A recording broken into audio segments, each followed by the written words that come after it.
Selamat pagi Bapak dan Ibu. Terima kasih dan selamat datang sudah memenuhi undangan kami dalam rangka mengikuti sosialisasi peningkatan sumber daya manusia pesisir dalam pengelolaan lingkungan hidup dan sumber daya lain. Oke, di sini saya ingin perkenalan dulu kepada Bapak dan Ibu. Nama saya Ibu Rahayu Septiani Justina, SEMN. Saya adalah salah satu dosen yang berada di Universitas Satyadhyata Mandala, khususnya di Fakultas Perikanan dan Kelautan. Jadi Ibu di sini mau mengadakan sosialisasi dalam rangka Tridharma yang telah ditetapkan oleh perguruan tinggi.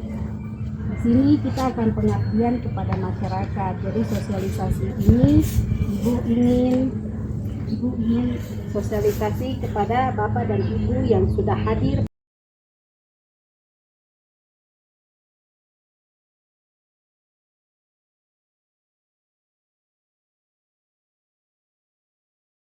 Nabire dan laut sumber daya yang dikandungnya merupakan tumpuan dan harapan masa depan bangsa Indonesia.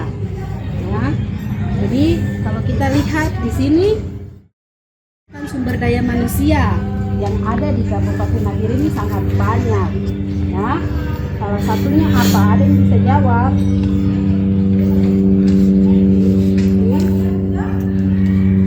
Nah, di Kabupaten Nabire ini terlalu banyak sekali pesisir yang dapat menghasilkan potensi atau pengembangan dari sumber daya manusia. Nah, di sini Ibu mau menjelaskan bahwa partisipasi masyarakat atau partisipasi dari Bapak dan Ibu yang tinggal di kelurahan ini, ya. Nah, pengembangan sumber daya manusia atau SDM pesisir dalam pengelolaan lingkungan. Jadi Bapak Ibu yang tinggal di kelurahan ini pasti mempunyai lingkungan dengan sumber daya alam, ya kan? Nah, hal yang penting dalam sumber daya alam itu apa? Strategi untuk membangun wilayah atau membangun suatu kelurahan itu biar bisa mendapat pendapatan. Ya. Nah, seperti apa yang ada di wilayah pesisir? Nah, ada dua, yaitu pendidikan dan pelatihan. Nah, pendidikan dan pelatihan seperti hari ini yang Ibu adakan, sosialisasi bagaimana peningkatan sumber daya manusia, potensi dari dalam diri kita sendiri. Itu apa saja potensinya? Ya. Nah, jadi prinsip-prinsip pengelolaan lingkungan hidup. Jadi bagaimana kita punya kesadaran diri dalam membuang sampah pada tempatnya. Kalau Bapak Ibu membuang sampah di laut, bagus tidak? Tidak. Karena pemerintah di sini sudah menyiapkan tempat sampah. Jadi partisipasi masyarakat atau Bapak dan Ibu ingin membuang sampah, jangan membuang sampah di laut. Karena apa? Kalau buang di laut, ikan-ikan itu akan makan, ya kan? Kalau makan terus kalian membeli ikan di pasar, kalian makan ikan tersebut tidak? Iya. Jadi kesadaran dari kita semua, Bapak dan Ibu, untuk membuang sampah pada tempatnya, ya. Nah, kemudian kesadaran kita dalam Bapak dan Ibu punya anak-anak dalam mendidik mereka, ya kan? Nah, pentingnya menjaga juga lingkungan dalam sumber daya alam, menggunakan pendidikan yang ada, ya. Nah, kemudian keterlibatan masyarakat atau keterlibatan Bapak dan Ibu dalam membangun suatu wilayah atau tempat tinggal yang ada, ya kan? Di sini Bapak dan Ibu di wilayah pesisir ini kebanyakan mata pencahariannya nelayan, ya kan? Iya. Hasil dari tangkapan kalian bisa jual dan bisa konsumsi sendiri. Iya. Jadi kalian bisa menjual hasil tangkapan kalian di pasar untuk mendapatkan uang, ya kan? Nah, kemudian di sini kita belajar tentang bagaimana pentingnya kesadaran Bapak dan Ibu akan kebersihan. Seperti tadi Ibu ada bilang, kalian punya sampah rumah tangga itu jangan buanglah pada di laut, tidak boleh, harus buang pada tempatnya, ya kan? Nah, diperlukan perbaikan dalam pemahaman masyarakat tentang pentingnya menjaga kebersihan. Kalau di Bapak Ibu punya rumah semua ada tempat sampah? Ada. Oke. Nah, sebagai ungkapan kebersihan dianggap sebagai bagian dari keyakinan agama. Kalau Bapak dan Ibu lihat di rumah kalian bersih, itu enak tidak dilihatnya? Enak dilihat, ya kan? Nah, untuk Bapak dan Ibu atau ibu yang tinggal di lingkungan yang padat, kebersihan itu pasti akan penting, ya kan? Nah, kemudian menciptakan lingkungan yang bersih seperti apa? Tadi mau kita makan gula-gula atau biskuit, sampahnya kita buang pada tempatnya gitu. Nah, kemudian tindakan yang Bapak Ibu lakukan selama di rumah mungkin biasanya kita mandi berapa hari sekali? 3 kali atau 2 kali sehari. Ya. Nah, itu adalah tentunya kesadaran dari masyarakat atau dari Bapak dan Ibu yang tinggal di kelurahan ini untuk menjaga kebersihan. Nah, tingkat kesadaran masyarakat tentang kebersihan masih tergolong rendah di kelurahan berapa? Ibu bilang begitu karena masih banyak masyarakat yang mengeluh. Ada yang buang sampah di got, ada yang buang sampah di depan rumah begitu, ya kan? Iya, jadi kembali kepada diri kita masing-masing, kepada diri Bapak Ibu sendiri. Kita membuang sampah pada tempatnya. Sekali lagi, jangan membuang sampah di laut. Nah, di sini Bapak Ibu yang tinggal di wilayah pesisir pasti membersihkan lingkungannya atau halaman rumah.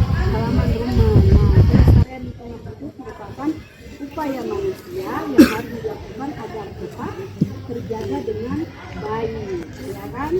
Kalau Bapak dan Ibu tinggal di samping laut atau di depan laut, kalau kotor begitu indah tidak? Nah, jadi sekecil apapun usaha yang dilakukan manusia, lingkungan membawa banyak manfaat, ya kan? Dalam menciptakan lingkungan yang bersih dan nyaman. Oke? Namun kurangnya kesadaran lagi dari Bapak Ibu, dari masyarakat untuk perlindungan lingkungan menyebabkan kerusakan lingkungan. Contohnya apa kalau kerusakan lingkungan?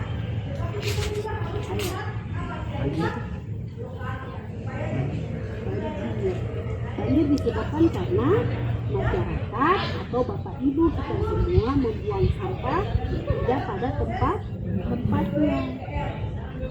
Jadi peningkatan yang kita punya harus kita upgrade atau kita tingkatkan lagi. Oh, mungkin selama ini saya buang sampah di got, sekarang tidak boleh karena mengakibatkan banjir. Kerugiannya apa kalau kena banjir? Rumah kemasukan air, ya kan? Kasur kita itu kena air semua, ya kan?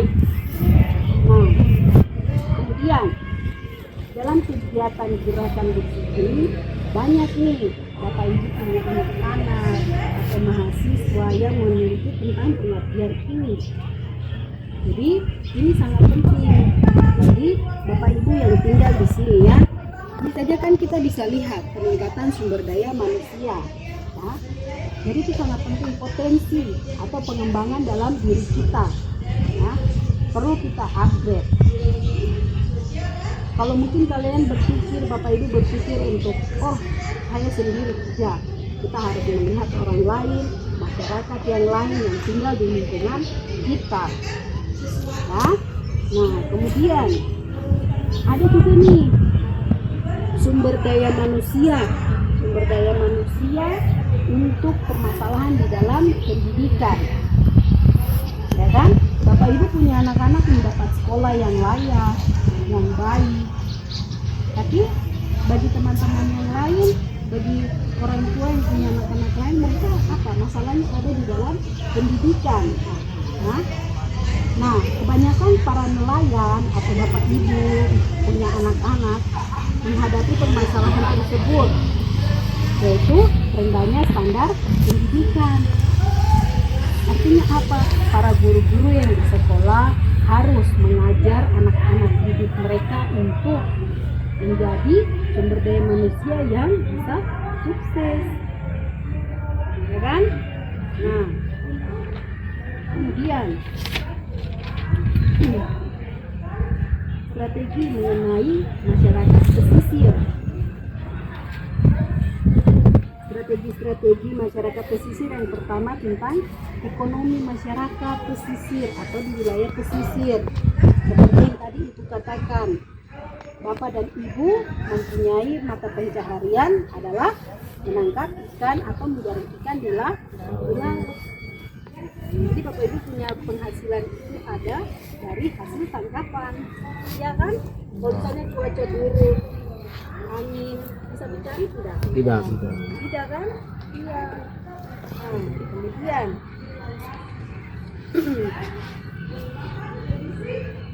mata pencaharian yang biasa para nelayan cari selain ikan ada apa saja? Dan bisa pancuri, bisa apa lagi? Sumber daya alam yang di laut apa saja? Kepiting, kerang, ya kan? Nah, itu kan semua hasil dari sumber daya alam yang bisa kita manfaatkan. Kita manfaatkan untuk bisa mendapat hasil.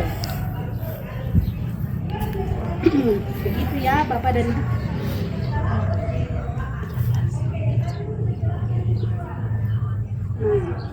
Jadi solusi yang dapat diterapkan untuk mengatasi tentang pendidikan di wilayah pesisir, akses pendidikan yang lebih baik, mengatakan atau meningkatkan akses fisik ke sekolah dengan membangun fasilitas prasarana pendidikan yang memadai seperti jembatan, angkutan umum, ya kan?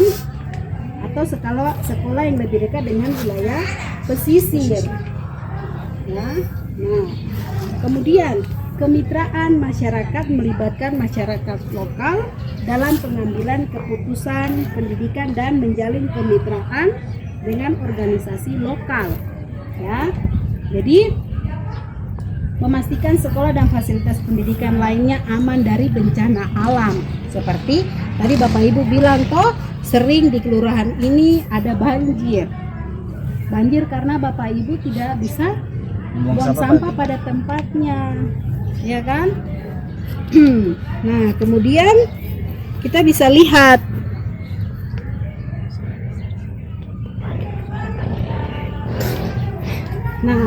kemudian strategi mengenai pembangunan masyarakat pesisir yang pertama tentang ekonomi. Pesisir seringkali bergantung pada sumber daya laut seperti ikan, kerang, kepiting, dan lain-lain. Perkembangan perikanan dan pariwisata dapat menjadi faktor penting dalam pertumbuhan ekonomi di wilayah pesisir. Jadi selama ini kita di wilayah pesisir ini dianggap sebelah mata. Kenapa dianggap sebelah mata? Karena ya itu tadi kurangnya atau sumber daya manusianya kurang. Kalau sumber daya alam itu sangat banyak, iya tidak Bapak dan Ibu? Iya, banyak sekali. Nah, kemudian di sini kita bisa lihat penting untuk mempertimbangkan upaya pelestarian alam. Ya, upaya untuk pelestarian alam yaitu apa saja? Melalui infrastruktur, pelestarian alam, lingkungan kehidupan yang ada di sekitar kita atau ada yang di lingkungan kita. Nah, oke, sampai di sini. Mungkin dari Bapak dan Ibu ada pertanyaan? Ada. Oke, baik, dengan Ibu siapa?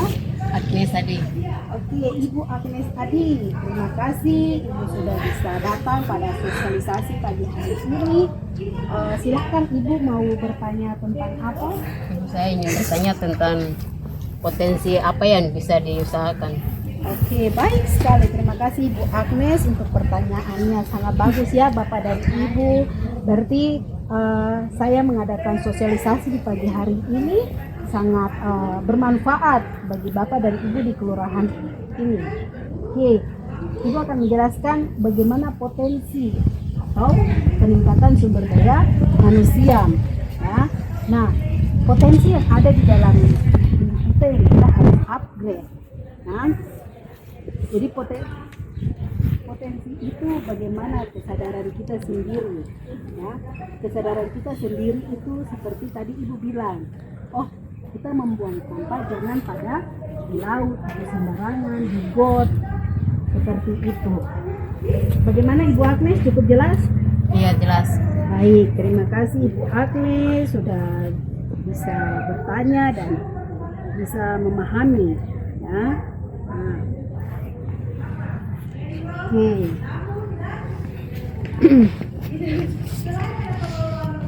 Nah, jadi sumber daya manusia pesisir sesuai dengan sosialisasi yang pagi ini Ibu bawakan bahwa memiliki pemahaman menyeluruh tentang lingkungan pesisir, termasuk ekosistem laut dan serta hubungan keduanya. Nah, hal ini akan berkontribusi pada pengambilan keputusan yang berkelanjutan. Nah, kemudian pelatihan dan pengembangan sosialisasi dalam konversi sumber daya alam sangatlah penting. Hal ini mencakup pemahaman tentang prinsip konservasi, teknik pengolahan perikanan dan berkelanjutan. Ya. Nah, kita harus lihat juga tadi, selain kita tinggal di kelurahan ini, di wilayah pesisir ini, harus program-program pendidikan yang diadakan oleh pemerintah seperti beasiswa itu kita harus ambil, ya kan? Bapak dan Ibu punya anak-anak yang mendapatkan beasiswa itu merupakan suatu kebanggaan, iya tidak? Ya. Iya.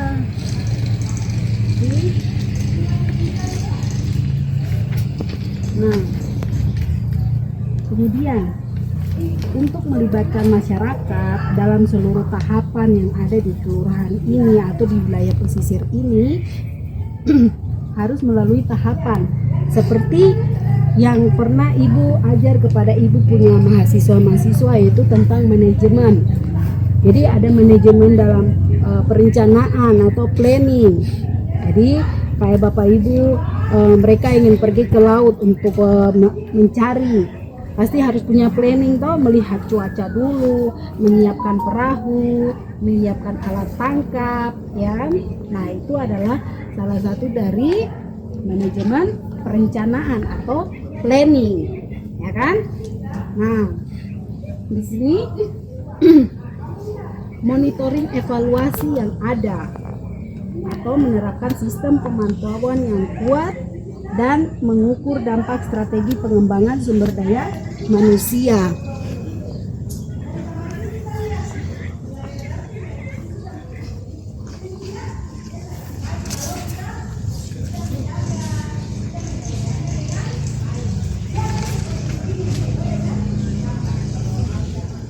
Jadi Bapak dan Ibu, sumber daya manusia pesisir harus memiliki pemahaman menyeluruh tentang lingkungan pesisir termasuk ekosistem laut dan sekitarnya.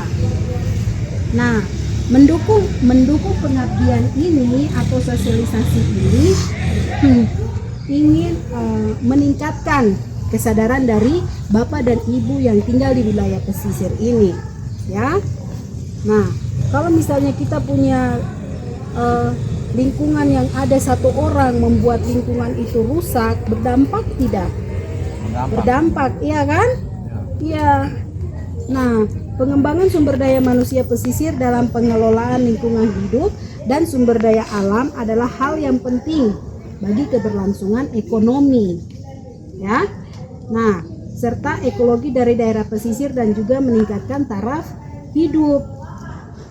Jadi hasil ekonomi atau hasil pendapatan dari Bapak Ibu ini adalah dari mata pencaharian, yaitu menangkap ikan. Begitu.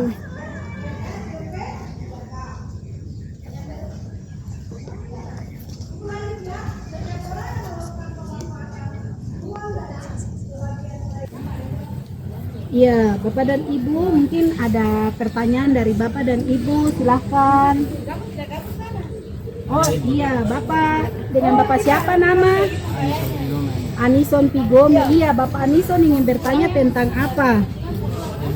Sumber daya alam yang ada di sekitar pesisir kita ini. Iya. Untuk yang ekonomi itu seperti apa yang kita harus implementasi. Oke, baik sekali pertanyaan dari Bapak Anison. Sumber daya alam yang ada ini untuk ditingkatkan. Oke, peningkatan sumber daya manusia atau sumber daya alam yang ada yang perlu ditingkatkan, yaitu seperti tadi Ibu sudah jelaskan toh Bapak Anison, bahwa kesadaran dari diri kita sendiri, peningkatannya seperti apa, dengan cara hitung bisa lagi toh setiap hari secara pencarian untuk mendapatkan hasil seperti itu ya. Nah, jadi solusi atau peningkatan untuk sumber daya alam yang ada itu, yaitu mengatasi pencariannya seperti apa. Yang tadi Bu bilang tuh ada planning, jadi harus dilihat dulu mungkin cuacanya buruk, berarti kan tidak bisa mencari, begitu Bapak Nison, ya kan? Iya. Nah, jadi Ibu berharap dengan Ibu melakukan kegiatan di kelurahan ini tentang sosialisasi sumber daya manusia pesisir dalam pengelolaan lingkungan hidup ini bisa bermanfaat bagi Bapak dan Ibu serta masyarakat yang ada di wilayah pesisir di kelurahan ini ya. Jadi sumber daya alam yang ada ini kita bisa manfaatkan ya. Jadi semoga dari sosialisasi kegiatan pagi hari ini Ibu bisa berbagi atau memberikan sosialisasi kepada Bapak dan Ibu ya. Ya, jadi terima kasih Bapak dan Ibu untuk waktu untuk datang di tempat ini, bisa mendengarkan atau bisa kita berdiskusi tentang sosialisasi peningkatan sumber daya alam dan sumber daya manusia yang ada di wilayah pesisir ini.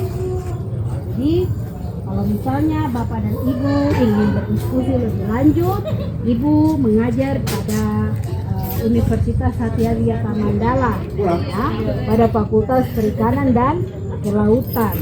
Nah, oke, jadi sosialisasi atau kegiatan pada pagi hari ini Ibu cukupkan sampai di sini, supaya kita mungkin lain waktu di lain kesempatan Ibu bisa memberikan sosialisasi lagi ya, di lain waktu ya, di lain kesempatan, supaya kita bisa berdiskusi lagi dengan Bapak dan Ibu di wilayah pesisir ini.